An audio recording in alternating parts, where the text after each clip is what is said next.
Welcome to the Dork Forest. Jackie and her pals will never bore us. Shameless confessions about our obsession will make us laugh and smile. So let's explore the Dork Forest and dork out for a while.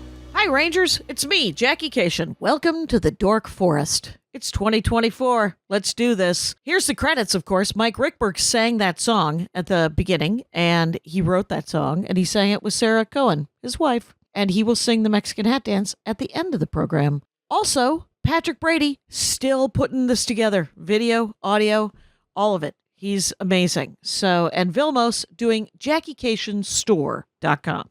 Squarespace is doing the regular Jackie Kashian page, and I'm thinking of moving the Dork Forest and dorkforest.com away from WordPress because it's driving me nuts. But those are the credits. But if you go to JackieKashian.com, you can get Dork Forest merch. You can get my stand-up merch. You can get my stand-up CDs and DVDs, which you'd have to have devices for those. You can also see videos and find out any number of things. I have another podcast called The Jackie and Laurie Show, but the Dork Forest is the flagship. 18th year. We're doing it, you guys. You can go to my Bandcamp or my YouTube for extra content.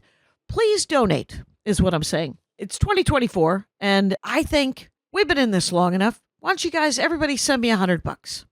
That's what I'd like you to do. You can PayPal me. There's links all over the pages. You can Venmo me at Jackie Kashian. You can find me at a stand-up show and hand me a sweaty wad of 20s. Do something. But I love doing the show. I would love to make some money, is what I'd like to do. In other news, I'm sure there's more things that I should talk about, but I can't think of them. But let's listen to who's going to dork out about something, because that's my favorite part. Thanks for listening, you guys. You're all great. Let's get into the show. Oh my gosh, Rangers. It's your exhausted, fearless leader, Jackie Kashian. Ranger of the Dork Forest. We're in the Dork Forest. And you know what I have to say? Justin Mohareb is coming for the win. This is the third time Justin's on the show. We've talked Marvel. We've talked MCU. We've talked tabletop superhero games, which Andy is writing. He's trying to get his book out this year of everything, the Hero Instant. He's redoing the website.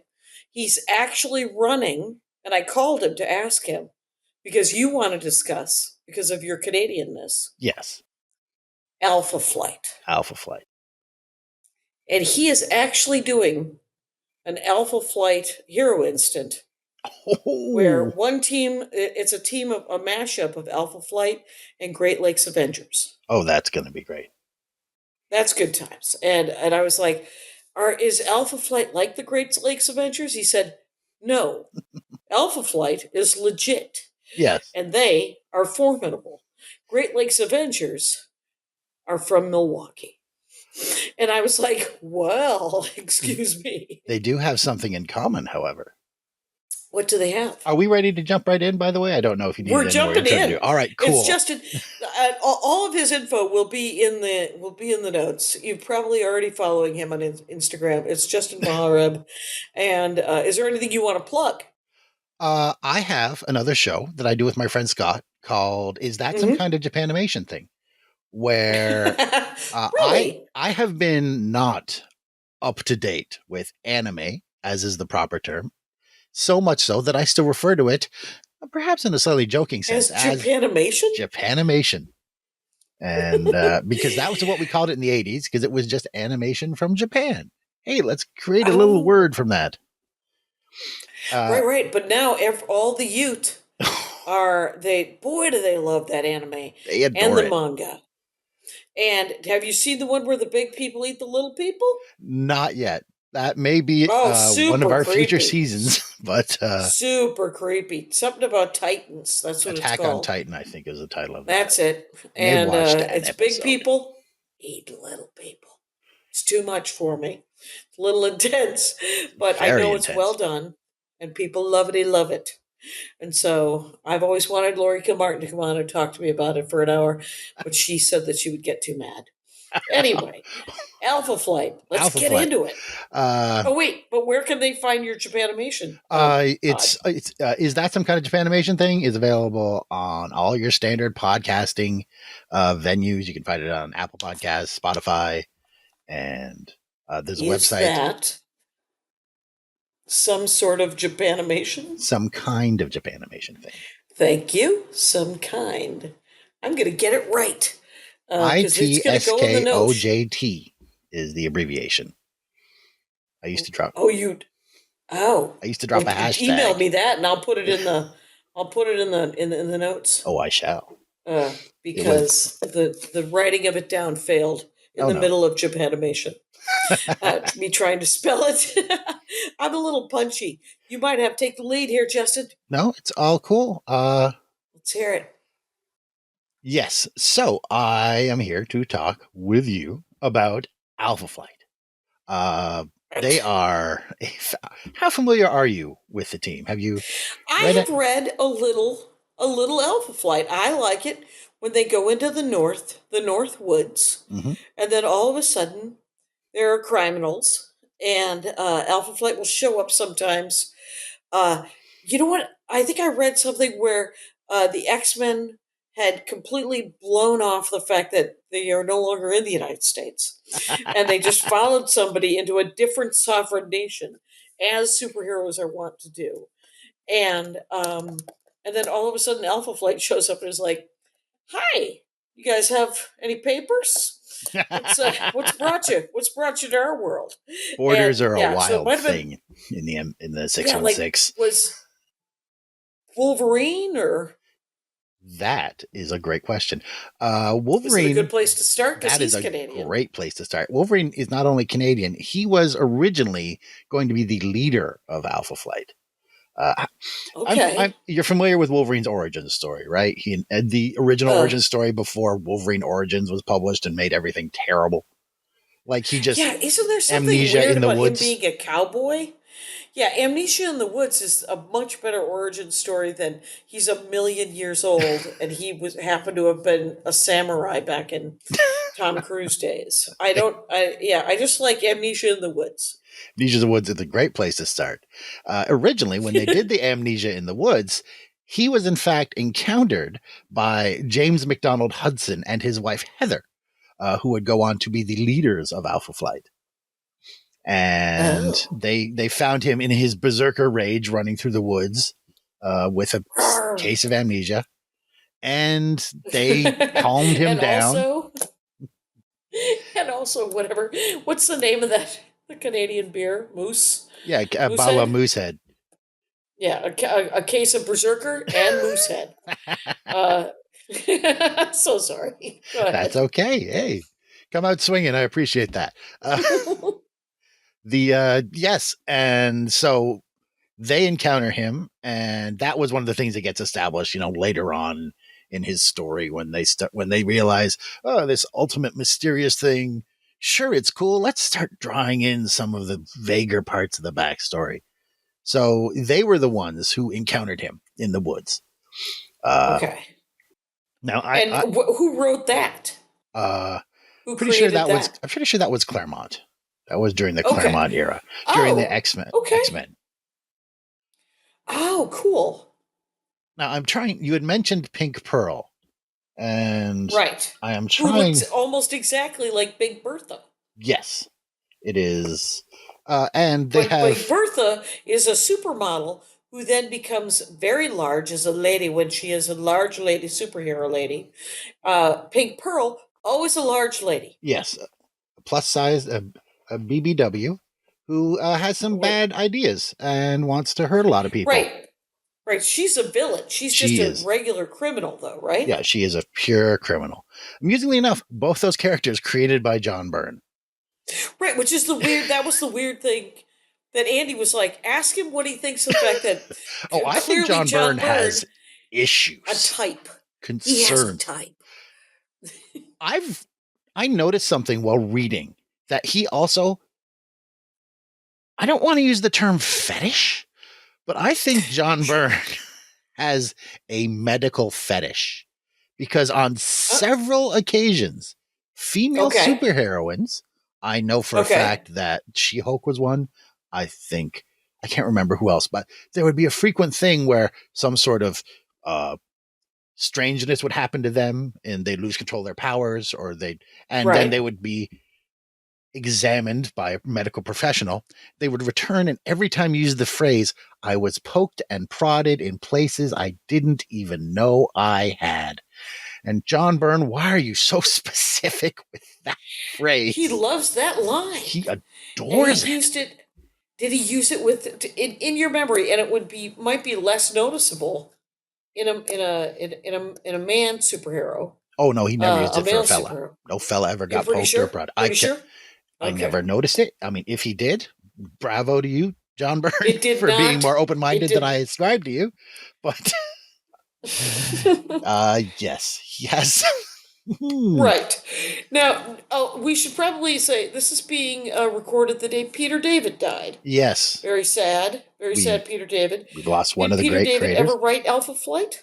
I don't believe he did. I don't know if I don't think he ever wrote an issue of one of their ongoing series, or if he even wrote them as a guest stars in one of his own books. But I was curious if he had jumped in, because I tried to read every time I saw his name ever since he wrote X Factor Investigations. I was like, who's that Peter? What's Peter David writing? And and so but okay, so John Byrne didn't create Alpha Flight. He co-created Alpha Flight. I think he may have been Claremont too. With Chris Claremont. Okay. Now, I came into them a little late. I first encountered Alpha Flight in an issue of Marvel 2-in-1, which is very much... What year is that? 1982, I believe. 80s? Okay. I was a very young child. Went into my local corner store because small town Ontario does not have a lot of comic book shops yet. One eventually showed up. I was thrilled, and it closed quickly because you can't sell comic books in a town of 5,000 It could not be. It was not sustainable. No. But the big town had some. Yay! They got all my money when I was in high school. But yes, so the first issue I saw was Marvel 2-in-1 83. The Thing confronts the power of Sasquatch, and yes, so Marvel 2-in-1 was a great series where every month the Thing would team up with a superhero and they would fight villains, and they had an ongoing story where the Thing's friend Bill Foster, Giant Man, had a terminal illness, and the Thing was also infected with a disease. And they only had one dose of the cure. So Giant Man sacrificed his own health to save the Thing, Ben Grimm. And so Ben was like, oh, shit, I got to cure this guy.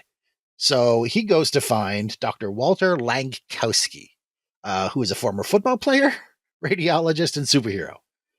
What was his superhero name? Walter Lankowski? No, Walter Lankowski is his real name. He is Sasquatch. He is actually Sasquatch. Yes.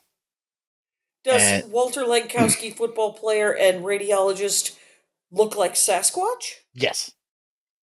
When he's a radiologist, does he look like Sasquatch? No, he is in fact he looks like a former football player with a lab coat. He's a very bulky, husky, handsome fella who can change. Shape changer. Yes. Into the Sasquatch. Into Sasquatch, yes. Oh, no. Huh. I have done something weird. Sorry. Yes, and he's big, he's furry, he's very strong. Are we all good still? Yes. All right. I checked when you panicked. I was like, oh, I should check too. No, you're doing great. Excellent. So he goes to find Dr. Lankowski because as a radiologist, he could help with treating Bill Foster. And because they're two superheroes and they're meeting for the first time, they get into a fight.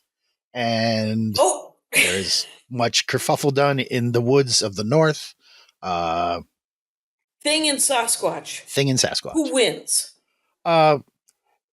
They call it a mulligan because Sasquatch is traveling with his superhero friend, fellow Alpha shaman, Dr. Michael Two Young Men, a very well-educated group of superheroes, I'd like to say.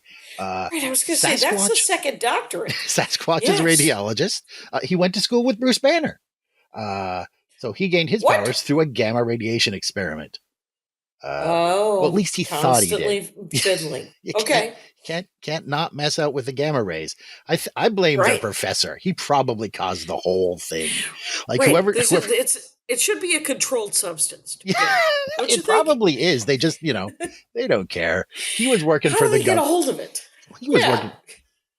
He was working for the government. I think Walter just found out some stuff, and it's like, he probably got a government grant to do it. And it's like, hey, what do you do if you expose a football player to gamma radiation? I'm sure it'll be great. Yeah, like that's not going to pass the drug test. Anyway. So yes, Shaman is investigating. Please. Quick question. Am I correct? Do football players get drug tested? Do you have any idea? This has nothing to do with... You're asking the books. wrong guy. And this was in the 70s he was playing too. And that was in the 70s. But they're obviously all on some sort of steroids, right? It's possible there's some performance enhancing substances that are being used. And nobody seems to care. But they seem to care in baseball. Right? Perhaps. I don't know enough about it. Different dork forest. Yeah, Anyway, there's a we're dorkdom backing that up. would be love to discuss this. I can't wait to hear who's got that. Jackie at Jackication made, and tell me about if your dorkdom is where steroids are okay to use in professional sports and where they are not. Okay.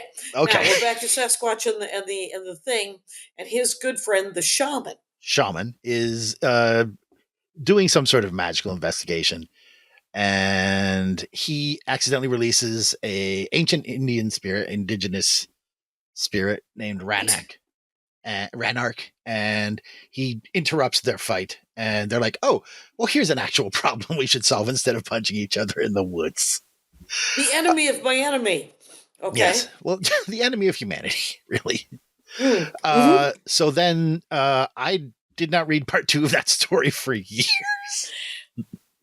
Because you assumed it just ended well? Oh, no. I assumed something good. I think I read like 2 issues down the road I managed to get. But this was, once again, convenience store comic book purchases.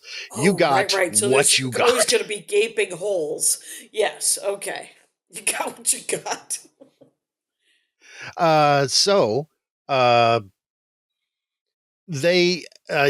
yes, and that was my introduction to Alpha Flight, to 2 of the characters at least. And the rest will probably have to wait for later on. Was there Alpha Flight before then? Like, when was Alpha Flight first created? Do you know? Alpha Flight was first created. Weapon Alpha, who is James Hudson, he first appeared in X-Men 109. So this was about 2 years. Alpha. Weapon Alpha.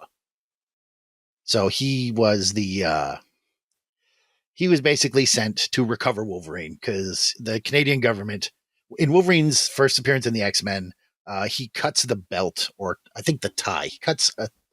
He attacks the colonel who he reports to and says, "I quit. I am joining this bald guy. We're going to have adventures. I'm probably going to meet a redhead and get into a weird emotional experience with her." He didn't know all this, but this is down his road. So Canada was like, "Well, you can't do that. You have to, we have contracts. We invested into your training." I think at that point they may have still thought that they invested in his adamantium skeleton. I'm not sure the specifics. That has changed repeatedly over the several decades since then. Yeah, it has. So, so Weapon Alpha comes to recover Wolverine. It goes poorly. He attacks, and he attacks the X-Men, and there's a Donnybrook, and he shoots an energy beam at Colossus, which bounces off his head and injures Moira McTaggart, which gets them all very angry. Now, what's Moira? Can I ask what Moira McTaggart's superpower is? At this time, she did not have one. She has been given one since then.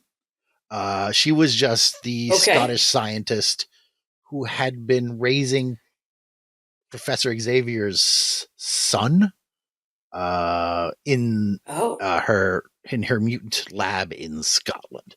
And I think Huh. this was at this time, it may be after, not 100%, did not research X-Men as well as I tried to research Alpha Flight. But No. yes, so she Right. was present. They were sunning themselves on a lake near the X Mansion. Weapon Alpha attacked, and she got injured, and he left. And he's like, "Whoa, bad idea. Let's get out of here." Yes, was that a inquiry, or was that a simply What is acknowledgement of my Weapon enthusiasm? Alpha's superpowers? He has a super suit which lets him fly, burrow underground, project energy beams. He gives them a super shield, an energy shield, and he can also lock himself to Earth's magnetic field while the Earth rotates beneath him. So he can fly to a point in the atmosphere, enact that power, and suddenly he's shifted several hundred kilometers to the east, I believe. That's amazing. That's an amazing That's very power. neat. I love And he that. used it, I think, twice. Didn't actually do anything with it. It's like, it's a neat power, but it's like not, I mean, perhaps it's practical as a transportation thing, but just, I hate the idea of him like slamming into an airplane in midair or something. I'm not sure about the practicality of it. But yes, and he's got a big old Canadian flag on yes, his, he's got a big old maple leaf on his chest representing his Canadianness. And excellent.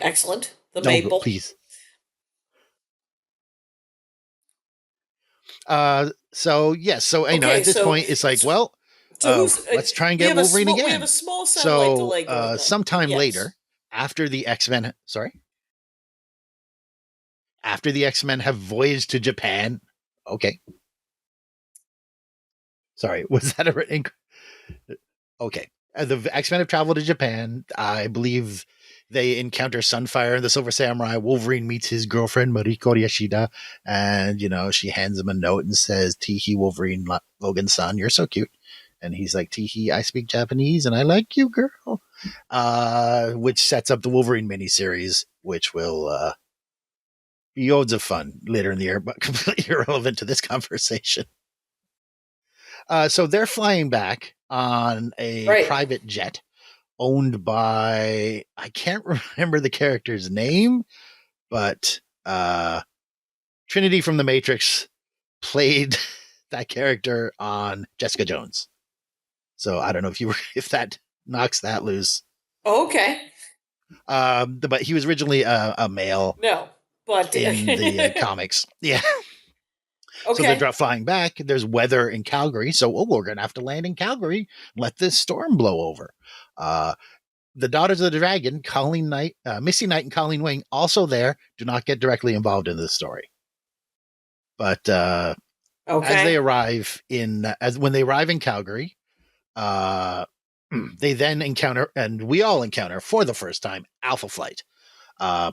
Now, there was an interview I got to read sometime back with John Byrne where he describes the creation of the characters. And he's like, so they had Guardian, they had Weapon Alpha, who is now Vindicator, I think, because he was very upset that he injured Moira McTaggart. So you have Sasquatch, who is strong and a big guy, to fight Colossus. Mm-hmm. You had Shaman to control the weather, to fight Storm. You had Snowbird, who has power. Her power is she is a metamorph. She can turn into any of the animals of Canada's north. Frequently a polar bear, or a big snowy owl, or a wolverine. And she's very cool. Did you ever do a moose? And then you have or my just God. a regular wolf? I don't believe she ever turned into a moose.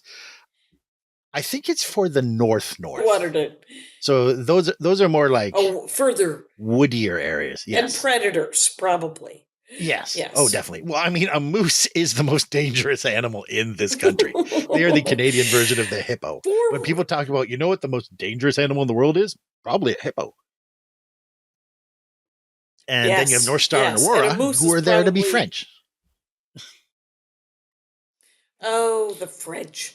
Now, but the thing is North Star has powers. I Yes, he played does. North Star in my Marvel Puzzle Quest. Oh, he What has are many his powers? I can't remember. Super Okay. speed and flight. And he also has the ability, when him and his There we sister go. make Okay. contact, they provide a large flash of light and they blind anyone in the area, which is frequently used to end fights. Oh yeah, that's a great like poof, and we're gone. Yes. Yes. Smoke grenade, only Good for it's them. French flashbang grenade. And so there is a fight. The Good for- storm that shaman summoned gets out of control. Storm has to control it to prevent it from literally ending Western civilization. So she is able to do that. Right. And then one of the Alphans zaps her in her weakened state, causes kerfuffle. To prevent further harm, Wolverine agrees to surrender and go with them. And he, of course, breaks out of the truck before the X-Men can come to rescue him. And they go home. And that was Okay. the end of the And that was first that Alpha one. Flight appearance. It was a 2-issue story. I believe the title for one of them was Chaos in Calgary, which is a great little doesn't rhyme, It's a nice but you know, nod. yeah, it's cool. Alliteration though. It I does like to work alliteratively. alliteration. There you go. Yes. Fancy words of English. Also feeling a little wound today. I was at an anime convention all weekend, so that was very exciting. Oh wow. But yes, I like to think that at some point someone some kind of Japanimation. yes, it is. They use volunteers even if you are not I just thought I'd 100% try. on the medium. Yes. We did not do an episode of the podcast at the show. My co-host does not care for it. That would be hilarious. I could definitely try and fair enough. convince him. But yeah, I like to think that at least some army colonel does the Roscoe P. Coltrane, grab his hat and throw it on the ground in anger after they discover Wolverine has broken out of the truck. Again, it's now. So is yes. Go ahead, please. No. You were asking a question. I love No, to get your I was just perspective going on to these ask, things. like, what the next iteration of Alpha Flight is, and where Alpha Flight is as we go. Yeah. Okay. Well, I like to actually think about from sort of the Watsonian perspective how Alpha Flight came to be, because Okay. in the Marvel universe, they were sort of part of the superhero boom that happened in the 60s or in the previous era, based on the appearance of the Fantastic Four.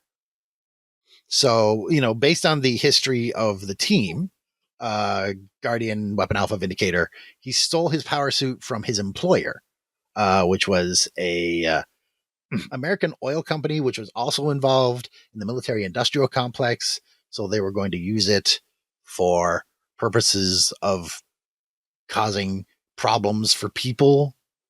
And, you know, it's not like oil companies don't do damage to the general planet and specific individuals. Was it Roxxon? No, it was Amcam. Although they may have been involved with Roxxon. It was called Amcam? Yes. Sure. Later on, I will get into it. I will get into that detail hopefully a little later. But so the company he worked for, Amcam, he found out they were going to use his burrowing, weapon blasting supersuit for nefarious purposes. So he stole it, and he destroyed all of his research and notes, and he took the helmet, which could be used to control it. So now all they had was a supersuit which could not be controlled. And so that was sort of his origin story. And then Shaman he had also been a doctor, but he abandoned the white man's medicine for the ways of his own people after his wife died of cancer, and he was unable to cure her. Huh. And he went into the woods and got incredibly cut, Like, it was amazing. He had these scenes in his in the Alpha Flight series. The first 12 issues were very interesting. I'll go into detail, but they also had stories where they basically filled in the backgrounds of each of the characters. And shamans involved him just going into the woods for years and, like, running and swimming and becoming the kind of guy who can wear a Kevlar, who can wear a spandex outfit and have people go, "Hey, good job, Doc." Right. And then Snowbird is a demigoddess. Her mother was I can't remember the name. She was one of the Inuit goddesses, and she mated with a human and birthed a divine child to defend the North. And she had a shaman help deliver the child in a mystical medical ceremony. And that was how they all came to be. And based on Marvel time, this all happened sometime in the past 7 to 8 years. And the plan for Alpha Flight had been that they would be a government organization. They would have Alpha Flight, who were the main team of superheroes, with training groups of Beta and Gamma Flight. And when Beta Flight members were ready, they would join Alpha Flight. When Gamma Flight members were ready, they would join Beta Flight. So it just, constant. Like varsity and junior varsity. Yes. Okay. Yes. I will take your word. That's an equivalent. Another weird football analogy, which is very unusual for me, but here we are. No, there you go. It's a metaphor and it works. Originally Wolverine was supposed to lead the team, but he left the organization before he could do more than lead them in one mission. They did a special in '92, showing him leading that first mission. It was him, Snowbird, a super genius named Smart Alec, who became a villain. There was Saint Elmo, who was also a divine fellow who controlled the Northern Lights. Groundhog was a secret agent who wore a Max supersuit, which allowed him to burrow and shoot lasers.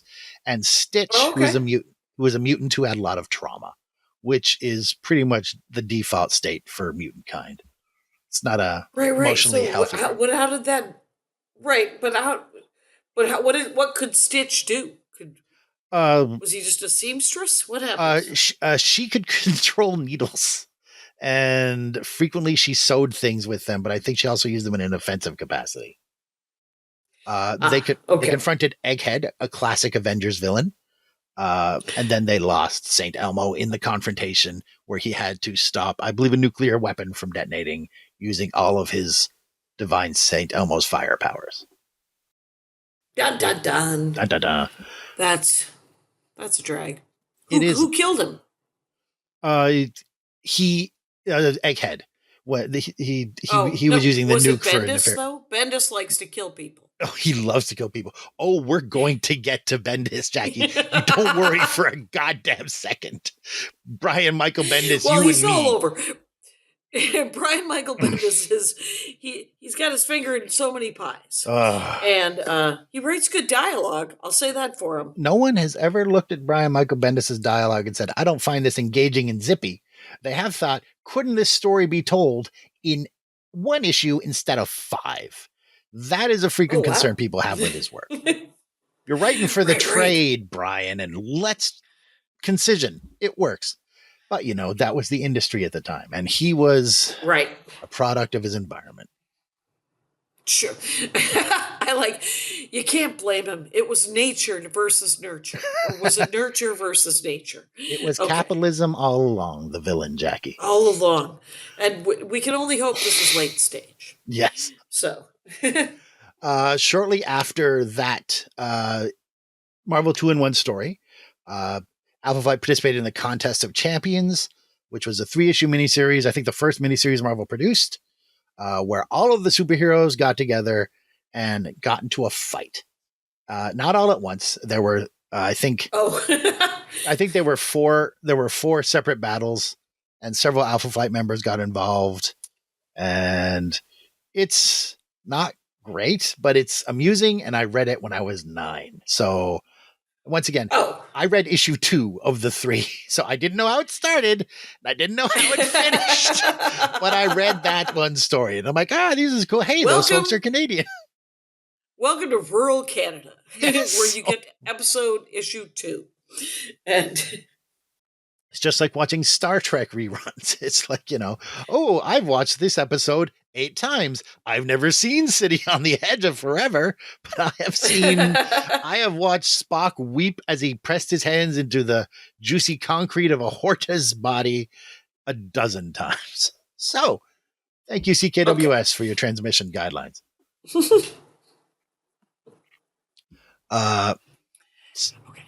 So they return shortly thereafter, after the Phoenix Saga, the iconic Phoenix Saga. Wolverine and Nightcrawler come up to Canada to try and make amends, to try and bury the hatchet. So they break into Mac and Heather's house. Heather is Guardian Mac's wife. She tells him they're off on a mission pursuing the Wendigo, who is the same villain Wolverine and the Hulk fought in Wolverine's initial appearance in Incredible Hulk 181, a comic book that I had the opportunity to buy several times in my youth. And I'm like, yeah, it's fine. I can get a reprint. And now it's worth thousands of dollars. Wolverine's first appearance. I think you emailed me that. I read that. And so I looked it up on eBay, and there's a 1.0 out of 10. Oh, yeah. That you can get for, I think it was $1,000, and then there was a 9.0 that was worth $108,000. And I was like, it hasn't sold though. No. I mean, eBay. Yes. There's a couple of people who put it in their cart, according to the eBay app. When they cast the next Wolverine, it will probably sell to some speculator. But because there's going to be a new Wolverine. I guarantee you. Although, unless they make Hugh Jackman play him till he's 90, as Deadpool said. Which is as Deadpool did say, yes. So, yes, the Wendigo is once again causing trouble in the north. So, Guardian and Snowbird, and I believe Shaman was with them as well. No, because Shaman and Sasquatch are having their mission.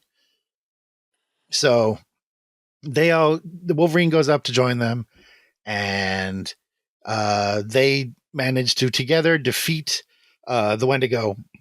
And James and Mac mentioned something about how you are legally responsible under Canadian law for anything you do while possessed by a spirit. And I am pretty certain, I'm really hoping that's something that Trudeau reversed during his time as prime minister, because I'm like, that seems kind of harsh. I think there's insanity laws, and there's I was possessed by a spirit laws, and that should be a defense. And a Wendigo, is that a Canadian thing?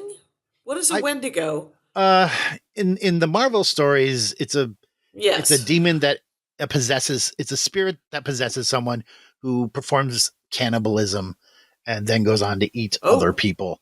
I'm not familiar with the traditional stories. I do know that many Indigenous storytellers don't love how much people use it, and I can understand how that would be something they'd be like, hey, maybe don't do it's been co-opted a little too much. I just tried to Google it, and it looks like it's a moose. Okay. So that would make it very dangerous. Big old horn type thing, or big old horns? Yeah. Excellent. Looks like moose horns. The co-opting of so many. Cultural appropriation's bad, folks. Don't do it. And yet it is happening in all directions, and just try not to use it for evil. How about that? And because I don't think it's going to stop. But you might want to think about it. That's all. Use your creative skills. But they did defeat the Wendigo. They defeat the Wendigo. Yes. There's a weird thing about Canadian law. Which is hilarious. There's some flirtation between Snowbird and Wolverine that never pays off. Okay.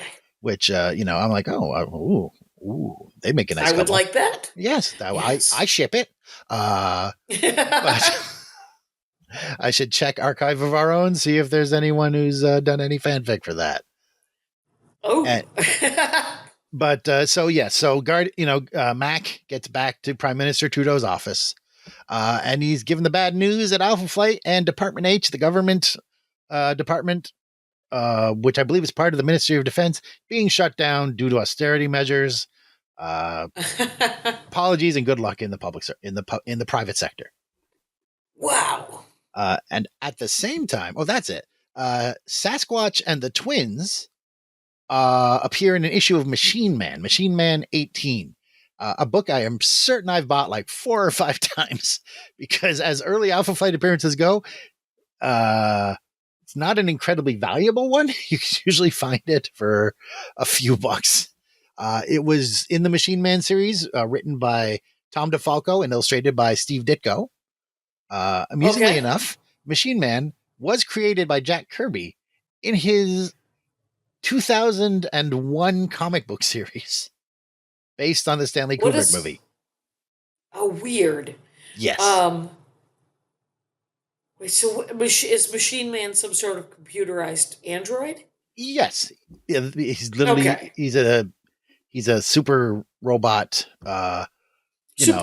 Okay. And as like every Marvel super robot, he has feelings, and humanity doesn't acknowledge that. And they've sent Sasquatch to talk to him? Sasquatch and the Twins.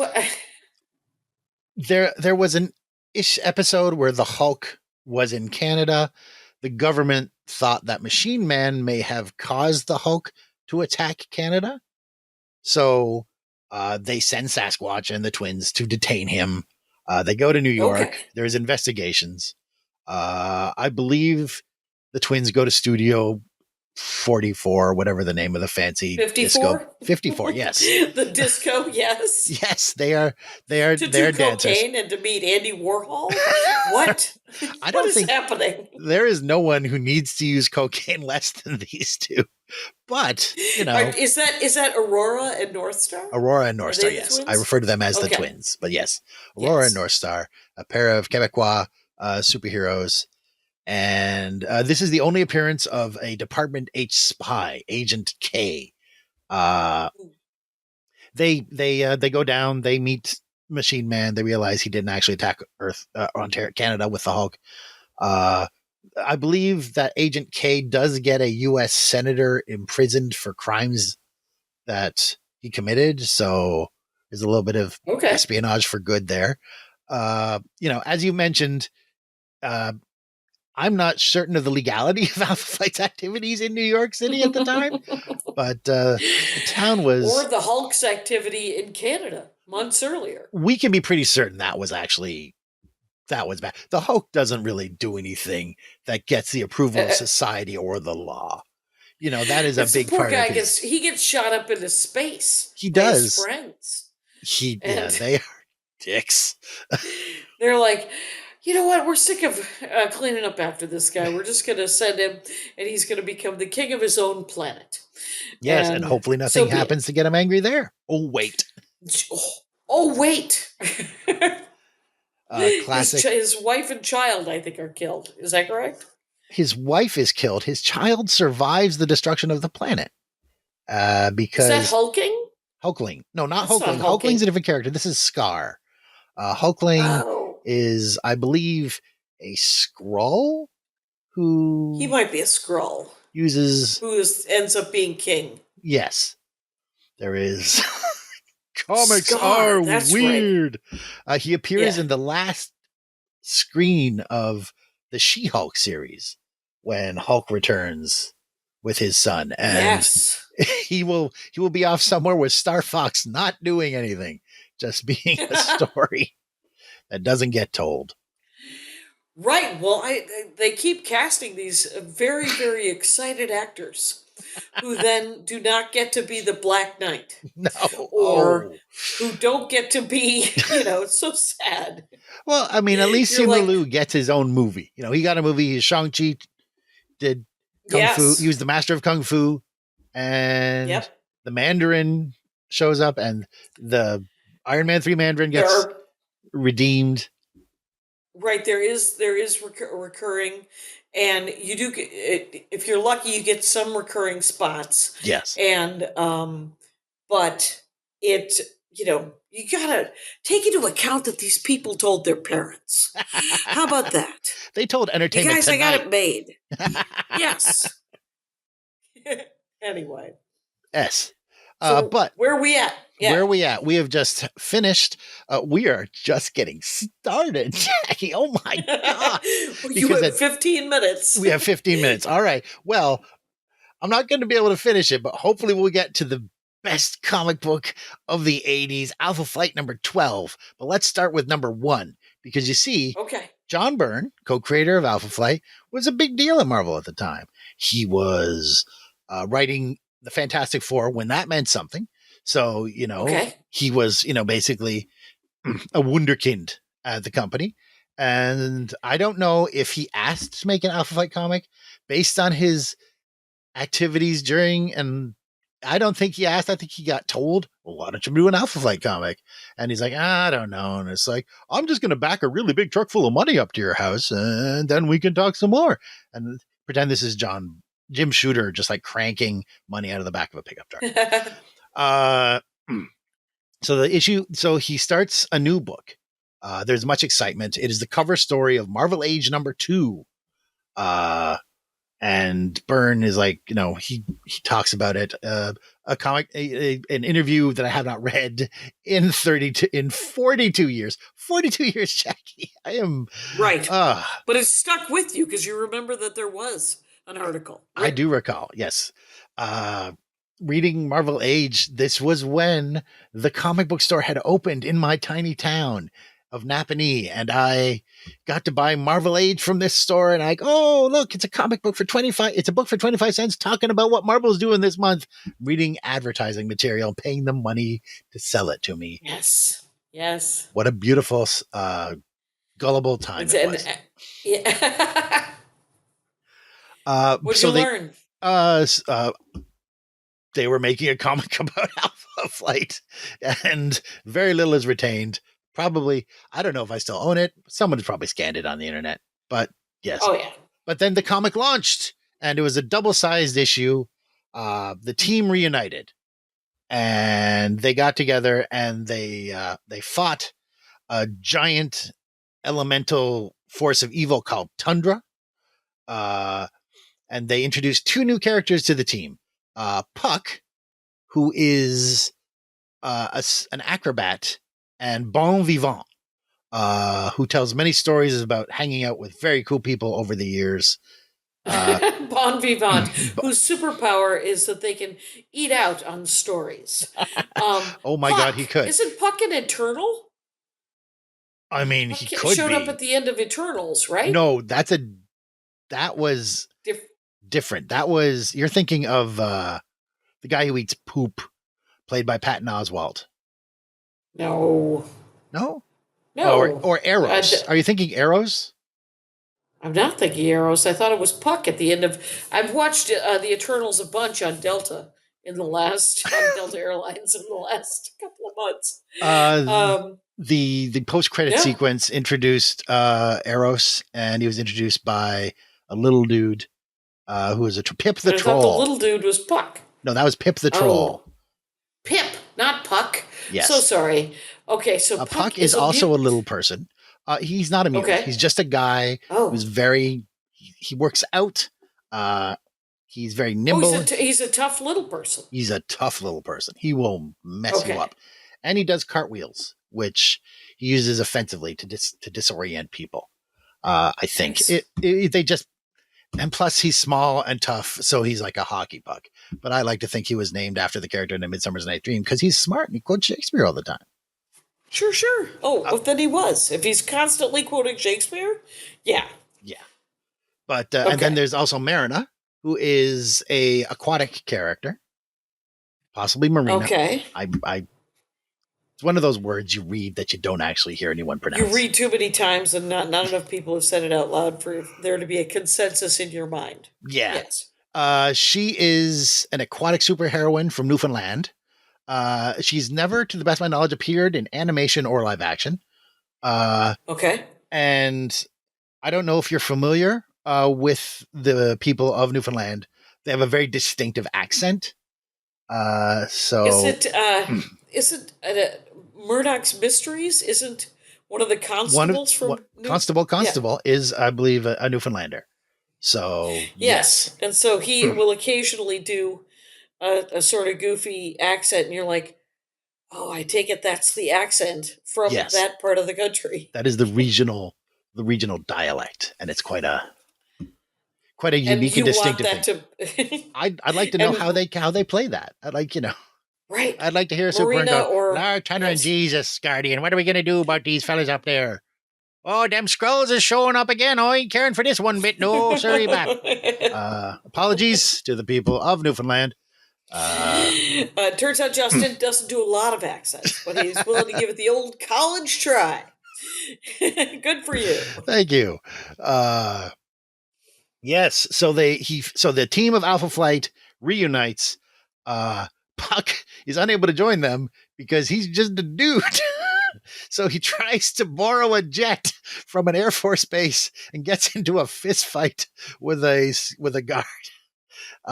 He does it, but they defeat Tundra using Marina's power of creating a giant water spout, which provides enough moisture for Shaman to create a rainstorm to disintegrate Tundra. So they defeat Tundra years before climate change would be actually able to do it in reality. Was Tundra like a sentient iceberg? Yes. He was more of a sentient patch of grass. He is shown being summoned by an old mentally harmed guy. He basically kicks the dirt to form a giant outline. He sits on it, puts on a magic crown, and suddenly Tundra rises. It is going to be revealed later on that he's one of the great beasts, which are mythical monsters of Inuit tales. And Snowbird has been brought to Earth to help defeat them. So by defeating Tundra in this first issue, she's way ahead of her.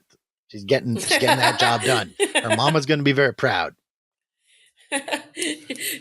Task 1 done. Yes. Next up, check that clean off. the stables.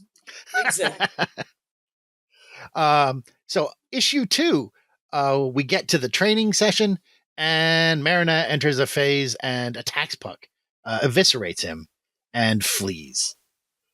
Which basically begins the team being mostly split up for the next 10 issues. So you get a few issues where Puck's in the hospital. Marina goes to try and find out why she did that, and it sort of becomes a Fantastic Four crossover. So the Submariner and the Invisible Woman show up, and he introduces a new villain known as the Master of the World, who is a cave dude who got changed by the spaceship that brought Marina to Earth. And so I think he wanted to create his own Doctor Doom type bad guy, and he didn't really catch on as much.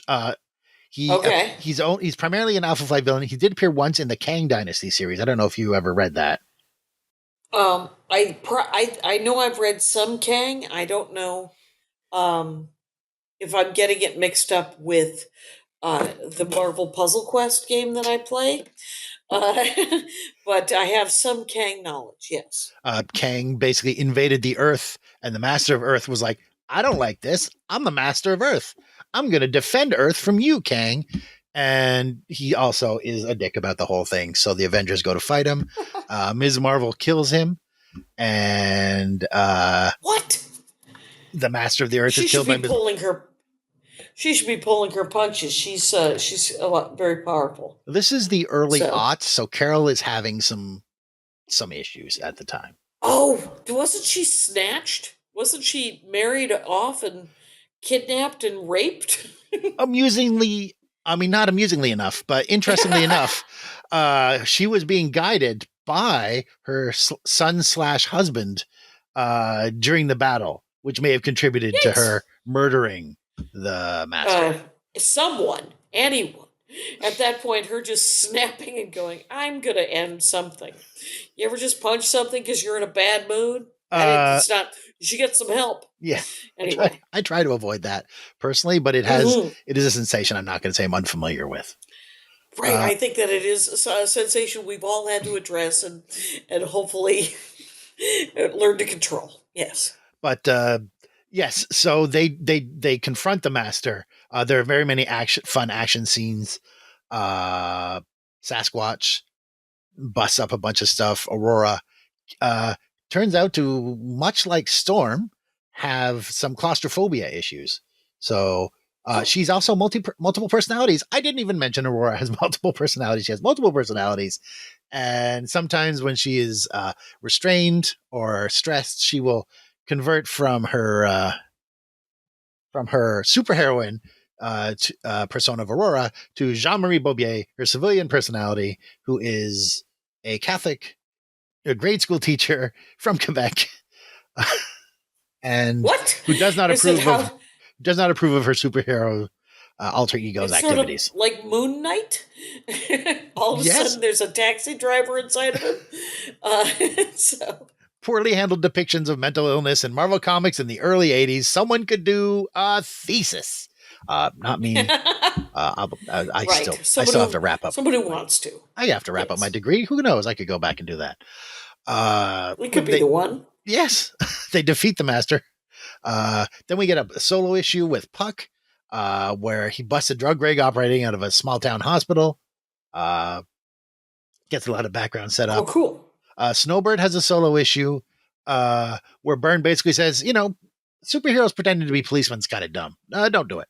And there's a sequence where she fights another of the great beasts in a snowstorm. So there are no figures drawn on the page, only sound effects and thought bubbles. Oh, like it's just like a snowstorm. Right. Yes. And so you just bzz, bzz, bzz, and then thought bubbles of how the fight's going? Yes. And she'll go, "Oh, his punch has damaged me greatly. I must find some way to defeat him," and rumble as she drops a cliff on him. And it's an interesting story. It's issue 6 of Alpha Flight. Was it compelling, even though it was just mostly a snowstorm? It was very creative, even though I can't remember if it happened before or after. There was an issue of What If where they did the all joke issue. And there was a joke about a bunch of white themed superheroes fighting, I think, Wendigo in a snowstorm. And it was just a blank panel. I do like it when they kind of make fun of themselves a little bit. And it's kind of also a very inside kind of joke, too. Yes. They did. That issue also included What If Alpha Flight talked like TV Canadians, where they all talked like Mackenzie brothers. Okay. Don't squeeze the shaman, eh? Ooh. That's a bad one, eh? That should last a page and a half and be done with it. One panel, half a page. Absolutely loved it. There we go. Good. Now I'm okay. So then we get another 2-pager of North Star and Aurora go to Montreal to their old stomping grounds. North Star is a fascinating background. He was, before joining Alpha Flight, in his late teens, early 20s, an acrobat, a skier, and a separatist terrorist, an Olympic skier. I like separatist terrorist, Olympic skier. Wait, so he wanted to separate Quebec from Canada. He participated in. He also wanted to be in the Canadian Olympics. Well, Quebec didn't have a downhill ski team, so. That he wasn't, I assume not all at once. Compromises had to be made. Yes. There was a miniseries about him that was released in the 90s. All along, also, he was one of the first gay superheroes. Byrne pretty much established it from the go. People would say, hey, North Star, how come you don't date any of these hot chicks who dig you as a professional athlete? And he just gets cranky and looks at them. And they have this thing. There's a character in their story who is not comfortable with. I think the age discrepancy was a little bit weird.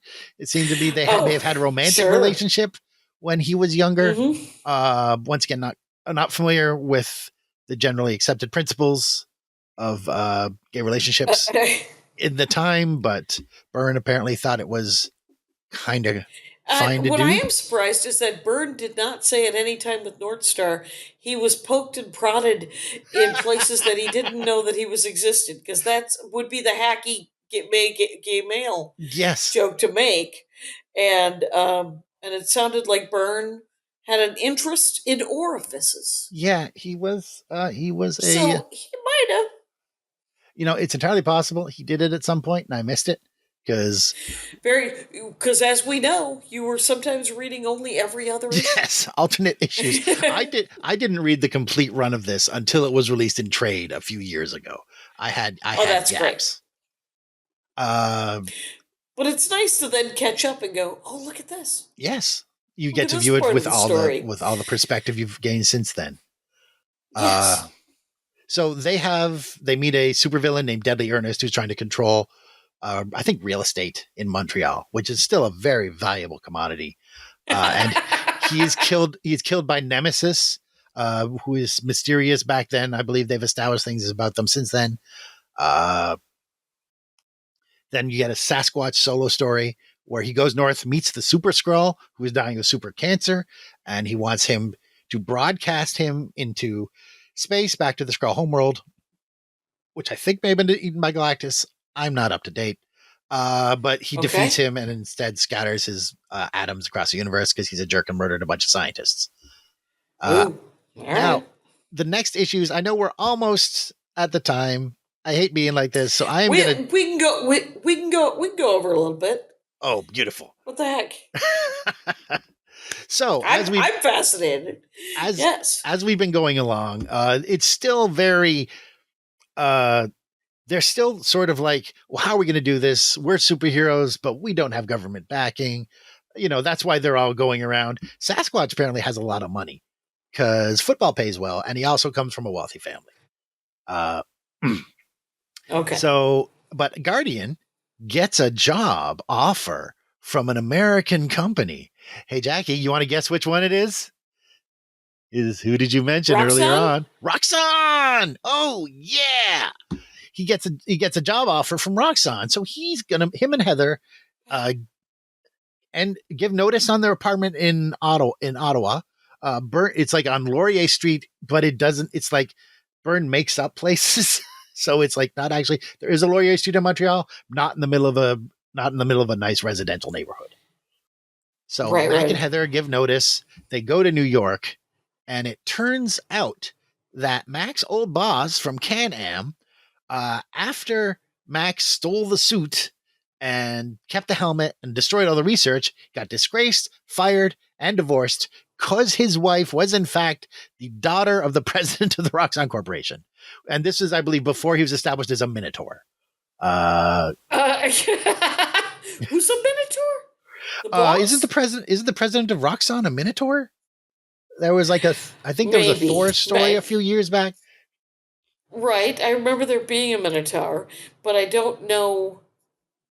I don't remember it being. I remember it was some sort of demon or some sort of shape changer. I thought, yeah, there was but actually I was mistaken. His ex-wife was in fact. Yes. Well, a corporation guy is evil. It's like in the evil corporation you've been running is this way for like 40 years. It's good to know that Marvel didn't trust oil companies even in the 70s. They were like, no, I don't like these guys. This sort of Exxon company is out for their own good. I don't know if they're trying to help people. But he was his firing was from Can-Am. Wow. So he attempts suicide after he hits rock bottom, fails, but he is then in a wheelchair. So he then gets hired by Roxxon, who I'm a little dusty on why. If Roxxon's plan was to have him put together a supervillain team, or if they wanted to get Guardian specifically, perhaps Alpha Flight did something which annoyed them. They're an evil corporation. They have long memories. But did they want their suit back and their helmet? Oh, this is a completely different thing. And at this point, super suits are just a dime a dozen. Just if you want a super suit, just go. Hire Justin Hammer. Order one put something. All right. Evil Wish. Evil Timu. Let's get you a super suit. Exactly. So what he does is he then gets all the former members of Beta Flight and Gamma Flight to form a new supervillain team called Omega Flight. And yes, What? Omega. So they are then The going Alpha to and the Omega. Yes. yes, and they go to so they abduct Heather to draw Mac in. Mac, amusingly enough, rents Captain America's old apartment, and because In Brooklyn? Stubborn in Brooklyn, yeah, he'll just commute into Manhattan for the Roxxon gig. Sure. Maybe it doesn't pay enough possibly to get a doorbell building in Manhattan. I mean, it may be, or maybe they just were able to, I just think he liked the synchronicity of Captain America moving out, Captain Canada moving in. Yes. So they begin a fight. Guardian summons Alpha Flight for some backup. And there's some very interesting thing where, they all gather together, and Shaman does a ritual which transports them to Guardian's location. And they engage with Omega Fight. It's very exciting. One of the members of Omega Fight is Diamond Lil, and she's a mutant. She's still very active, I think, in the X-Men comics. Okay. Snowbird is weakened by being in the United States because apparently she is bound to Canada. Because I'm not sure how that works.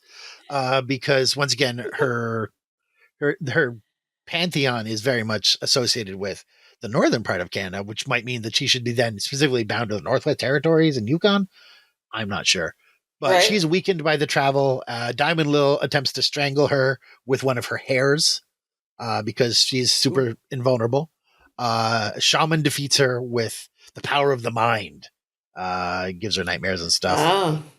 There's a guy named and Smart Alec is there, who previously was a member of the original Alpha Flight. He botched it. Right. So now he was put back into Beta Flight. Alpha Flight got quit. He was hustling for chess in the West Edmonton Mall. So basically he would just play 20 games of chess for cash. And that's what he was doing. Okay. And I'm thinking, if you're a genius, there are better ways to use that superpower, dude. Go patent some stuff. Go invent the internet in 1980. But right, I always wondered why Peter Parker was delivering pizzas if he was a science genius. And I was like, stop making crummy money and get a job in science. He needs the flexibility that comes with pizza delivery to also fit in his superhero stuff. All right. So yes, and there's also Box there, who is a member of Beta Flight, who basically had a super robot. The character's name is Roger Box. So he has a super bot.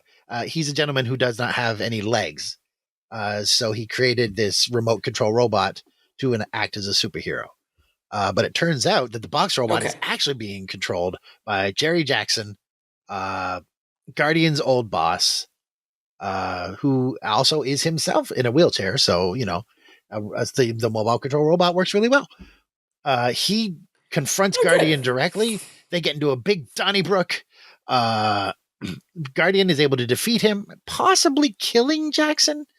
And from the feedback, but his own suit is damaged, so he's got like 10 seconds to detach his power source before it overloads. And there's an entire really cool 9-panel grid of counting down, and he's like, oh, gotta do this, gotta be careful, let's do this, Mac, let's get this sucker out. And Heather had been kidnapped, walks into the room, says, oh, hey, Mac, it's you. Explode, boom, die. The cover of this issue, this is Alpha Flight issue 12. Yes. What? Well, we don't know how I don't know if Byrne's feelings towards women are great, but I think that set up much of the drama. He might have a complicated relationship with women women superheroes. Yes. But yes, the cover of the issue is really cool. It's a very light red, shows just the faces of all the Alpha Flight characters in crosshairs, and the title is "And One Shall Surely Die." And there's actually a band called Vulcan Dub Squad in Toronto that wrote a song called Okay. Alpha Flight Number 12 about reading that comic book, and it's very interesting. And I encourage everyone to dig it up. It's just a neat little heavy guitar tune about that. And yes, that is the conclusion of Alpha Flight Number 12. Guardian dies. All right. So where are they we are going to have to go at this point. At this But point, where yes. are they, is there a current, is anyone writing it now? No. They just Okay. released they just released a compilation of the most recent limited series written by Canadian writer Ed Brisson. After it was part of the Krakoa stuff. Okay. So Alpha Flight is working with the government tracking down mutants because of the Orcus organization. And the mutant members of Alpha Flight are protecting refugee mutants. Oh, but it all turns out to be a scam. Alpha Flight's working to protect the mutants. And very they nice. they end up all going to jail. And now they've returned in the current run of X-Men. Haven't read those, but it looks very interesting. Was Byrne I don't know if he's still alive, but is he Canadian? He lived in Canada for some time. I think in his youth, before he got into comics, I believe he lived in Calgary with his family. He was born in the UK. They moved to Canada, and he moved to the States to become a comic artist. He did take some. Okay. I believe he went to school in Calgary as a graphic designer or artist. And yes, I'm not sure he considers himself Canadian. I mean, I believe he's just like the actress who plays Mantis, you know. She was born here, but she doesn't consider herself Canadian. Oh, really? Because her father was a diplomat. I see. Okay. But Byrne, you know, I think he had some familiarity with the country and its history, being raised here. But so for him to create Canadian superheroes is kind of cool. That's why I was just wondering. Yes. But it's great that they have more Canadian writers writing stories about Canadian superheroes. Yes. It's just smart. It just makes more sense because then they'll pick a street that actually exists. And well, Google Maps is actually also a great benefit for that. Yes, he could have done a little research in the 80s. He could have just got a McNally Atlas. Yes, exactly. So it would have all worked out. They had maps back then. Yes. But fake streets is better because you don't have to worry about, you know, someone trying to find or something. I don't know. People showing up. Yeah.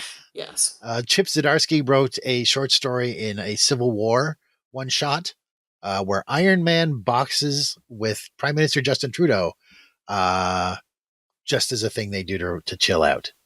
And there was also a one shot with 3 stories, one of them written by Canadian writer Jim Zub, had Talisman and Snowbird. And then there was one about Puck confessing to Mariner that he'd killed one of her family members. The third's, well, you know, she's an alien, and her race is an invasive species, to put it that way. They basically send a spaceship to a planet, spew out thousands of eggs, who then become super warriors, conquer the planet, build spaceships, go to the next planet. They were real bad news. You know, I think something happened to them. I think so yeah, one of them showed up on PEI. Puck killed it in the 40s. And so he's like, sorry, Marina, I know it was just one of your family members and he was just raised bad, but he was hurting people, need to be put down. And she's like, well, I have 1,000 brothers and sisters, so it's okay. Yeah. You could always lose a couple. Justin, this has been a very interesting, but just kind of we didn't get to Bendis. No, we didn't. We didn't get to,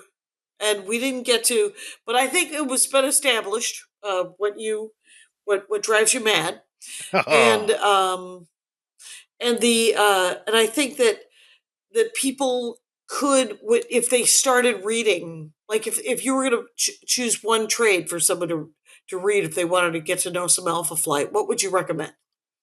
I think there's an X-Men versus X-Men and Alpha Flight trade that has a lot of the introductory stories. So it's basically got the first time they meet Guardian. Essentially those one shots. Yeah. Yeah. A lot of the early stories, you got the X-Men where Guardian shows up. Then you got the Chaos in Calgary. Then you have the one where Wolverine and Nightcrawler go up to Canada, fight the Wendigo with them. And, it's got a good collection of early stuff. They just released an omnibus of the Byrne run. Too much. I can't handle those. Yeah. Physically, they're painful to read. I have the trade. They are not fun to read. They're too big. Yeah. There's a three-part trade. Oh, speaking of beautiful covers, there's number 2 with a version of cool. And One Should Surely Die. That was the cover of issue 12 right before Mac. Right. So yeah. Yes, it is. They haven't had I mean, they had their first run went over 100 issues. I didn't read it after Byrne left. It didn't catch me. It was being written, I think, by Bill Mantlo. Him and Byrne actually switched. Mantlo was working on the Hulk. Byrne was doing Alpha Flight. Oh. They switched. So Byrne started doing the Hulk, and he left after, I think he did like 6 issues. The Hulk and Banner got separated. The Hulk rampaged across the South. All of the Avengers had to fight him. There's actually a really cool issue where Iron Man, Wonder Man, Submariner, and I can't remember who the fourth one, also very strong. They all get together and they fight the Hulk. They destroy a town. Does not do anybody any good. Wow. So yeah, it was Byrne's run on the Hulk. Short, very engaging for a teenage boy. So, you guys, Justin Mohareb has been on the show now several times. It's always superhero talk. I thought I had brought some, but I only brought DC. I brought to read because I'm behind on some of my Jeff Loeb Batmans. So, but thank you so much for this. Was again, I'm on the road so much that this was not a lot of notice. So I learned stuff about Alpha Flight, and so excellent. Thank you so much for taking time to talk me through a lot of it. And yeah, you guys, it's at Justin Mohareb on the Instagram. Right? I'm the Bitter Guy on Blue Sky and Twitter. Okay. If anyone still uses Twitter. Which you shouldn't be, but on Blue Sky. And then what's the acronym for the podcast? Is that some kind of Japanimation thing? ITSKOJT. Okay, and it'll be in the notes. It'll be in the notes. If you want to search for hashtag ITSKOJT, you will find me being weird in the comments of other people's posts about anime because only my friends, they know it's a bit. But yes. Good news. And so on the Japanimation podcast, do you talk about anime? Yes. We just finished watching Trigun, the original series, the movie, and then the first season of the new series. And he introduces me to these worlds and then breaks my heart. And God bless you, Scott. Thank you very much. All right. So that's the ticket, you guys. So thank you so much for listening to the show. Thanks for doing the show. And Rangers, you know the rules out there. Take care of each other.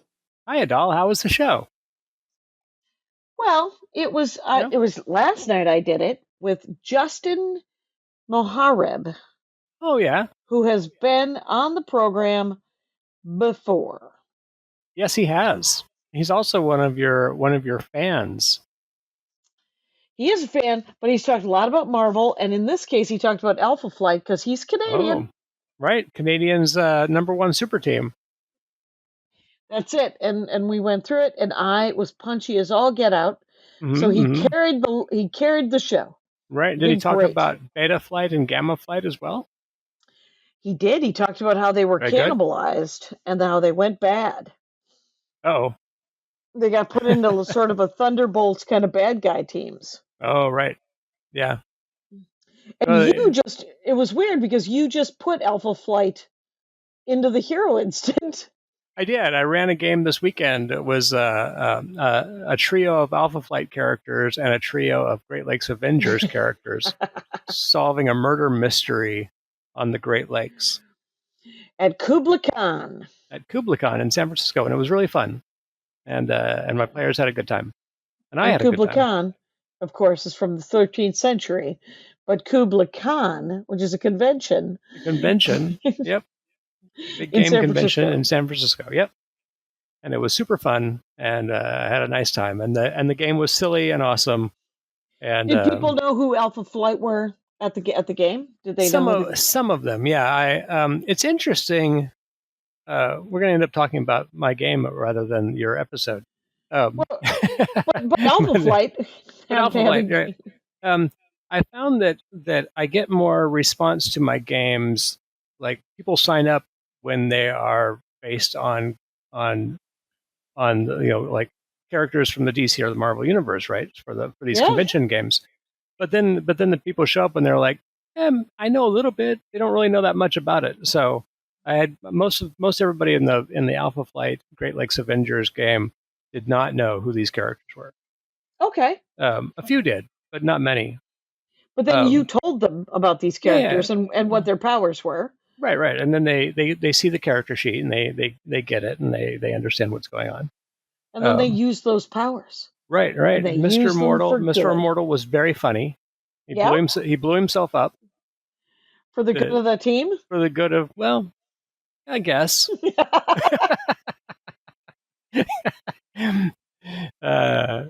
That's a classic. Tippy Toe. There was a player playing Tippy Toe, the squirrel girl's sidekick. There was no squirrel girl in the game, just Tippy Toe. That was a choice you made. That's a choice I made. I would want to play Squirrel Girl, but those are Great Lakes Avengers. And of the Alpha Flight, we had Talisman and Sasquatch as players. So I had two of the three. I had a 5-player game, and Flatman. Flatman was the 5th player from the Great Lakes Avengers. Okay. And he's the most competent of all of them, honestly, except for, of course, Talisman and Sasquatch were very competent. Right, because Alpha Flight is actually a real. They're they're government-sponsored superhero team, Canadian government, of course, but yes. So they're just pressed up against the wall of America. Right? Are they allowed in? Are they allowed out? Are they allowed in? Are they allowed back out? And trying not to create an international incident. Sure, but I love the flexibility of that, and it's what made me think about Alpha Flight, which is weird that Justin would want to do. As you were telling me about Alpha Flight, Justin... Totally coincidental. Yes, hilarious. And a great episode. Justin covered it, and you should listen. He has a podcast called... Is this sort of like Japanimation? Okay. It's almost that. It's almost that. I have to actually... Not quite that. You're going to have to put that in the notes. That's going to be in the notes, but it's a podcast about anime. Okay. But using the original name that was used in the United States, Japanimation. Japanimation, right. It got shortened to anime. Yeah. And so he is doing a podcast with a friend who is explaining they watch anime together that he's never watched. And then they review that. So but he's great, and it was a super fun episode. Yay. And yay. And Rangers, you know the rules out there. Take care of each other. My hat, my hat, my hat. They're dancing around my hat. My hat, my hat, my hat. Well, what do you think of that? If it looks like a Mexican hat dance and it sounds like a Mexican hat dance, it's most likely a Mexican hat dance. So take off your hat and let's dance. Yay! Oh my God. Why don't we just call that as the end of the show?